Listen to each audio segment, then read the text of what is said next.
Support for Radio Friends comes from IT Como, offering computer and IT services for small businesses and residential clients. IT Como can set up remote work-at-home solutions and data security and backup systems and upgrade your company email to more modern platforms. IT Como can also help you get the most from your technology at home. Learn more at itcomo.com.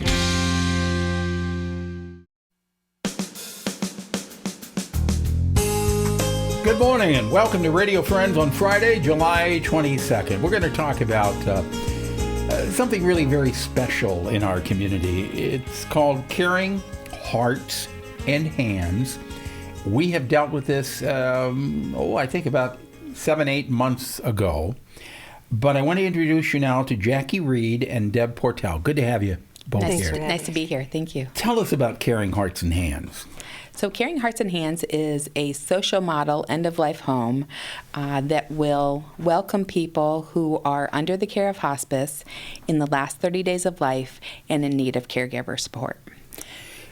This is actually a physical place now, correct? Because I know you were looking for a home. You now have a building. We do. We won't be able to take possession until the first quarter of next year. When St. Raymond's moves into the Ronald McDonald House, we will then move into the home that they had been currently using. How many people can you accommodate and help? We will be able to start out with just 2 guests at a time, and we have the hopes of expanding maybe possibly to 4. Mm-hmm. So how does this work? When would someone come into the house?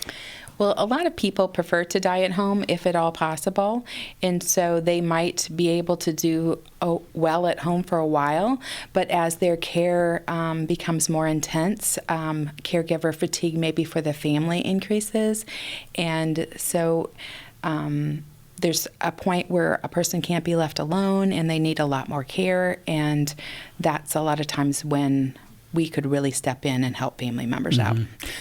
Because, you know, the best way to die, I feel, is not in a hospital room, but in your own bed, in your own home, surrounded by people that you know, surrounded by people that you love and love you. So many times we have this we've attached a terrible stigma to dying and dying at home. In reality, while it can be sad, it all could be a beautiful experience. And some folks listening today may say, what the heck is he talking about? Beautiful experience of dying. It can be, because it is part of life. Absolutely. We just have to accept it. We have to realize that it is going to happen to each and every one of us, and everybody that we love. It's going to happen at one point or another. We can either make it a good experience or we can make it a horrible experience. I prefer to think of it as a good experience. And Caring Hearts and Hands is here to try to ease into that transition. Absolutely. I think when you're going through those difficult times, it's nice to be around people who understand what you're going through, that can be a supportive ear, a shoulder to cry on. And that's the kind of support that we want to give family members as well as the guest that is dying, the care and assistance with bathing and changing bed linens and all the things that family members might find a little bit more challenging at home by themselves. Now, would hospice follow the patient to Caring Hearts and Homes? Absolutely. They would have to be under the care of a hospice agency in order to be admitted to our home.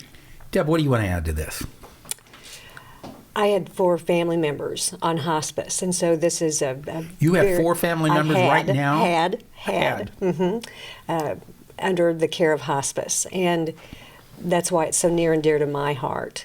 And a friend of mine who's on the board asked if I'd like to be part of the board. I thought, absolutely.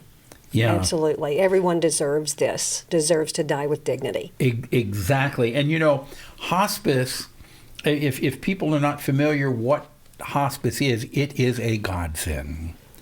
And I know I've told this story before, so I won't go into big details, but I wanted my mother to die at home with me, and the last week of her life we had hospice, and that wish came true. Mm-hmm. She was able, not in a hospital, she was able to die at my house. Mm-hmm. And that, when you have hospice, that makes it all possible. They will give as much help as you need or as little as you want. But now, with Caring Hearts and Homes, you are trying to help people, to touch the lives of people who really are in need of some assistance. Absolutely. Sometimes it may just be a wife and her husband, and maybe the wife still needs to work and financially can't take, a long period of time off from her work, and she wants to be there as much as she can. In this type of setting, we can take care of people's loved ones while they have to be away for whatever reason that may be.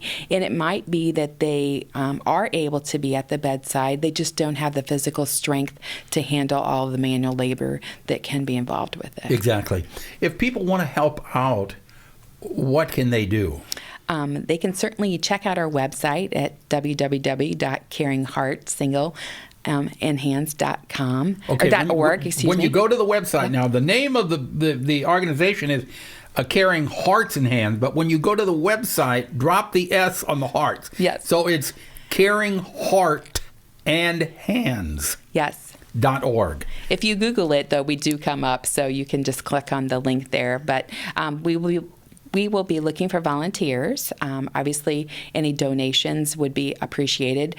This home is not something that we get reimbursed for through Medicare or Medicaid, so it'll be run off of private donations. Medicare or Medicaid does not help pay for this at all. It'll cover the cost of the hospice agency, but not the home. Okay. So. Yes, it'll be a community home, a house for the community, sponsored by the community. And like I said, we're looking for volunteers, donations. We'll have a big fundraiser in October 15th will be our Lights for Love Memorial Luminary event at Stevens Lake Park. And last year, that was a beautiful event. We had many, over 600 luminary lights. This year, we're planning on about tripling that and having a lot more sponsors. The hospice agencies are being involved, and should be a beautiful event. Okay, so if people want more information on that event or on the home, or if they want to help out, the best thing to do is to go to that website. And can they donate their time on that website also? Can they? They can sign up to be a volunteer on the website, yes. And what do you look? We're almost out of time here, but as a volunteer, what do they need to do? We have several different opportunities. People want to maybe do yard work for us. Maybe they just want to come in and bake cookies. Maybe donate meals to the home that we can put in the freezer and heat back up for family members. Just check it all out on the website. Yes. Ladies, thank you so much for coming by. And best of luck with what you're doing. Thanks so much, Paul. Okay, we're out of time for today. Drop me an email, pepperp@missouri.edu. Bye-bye.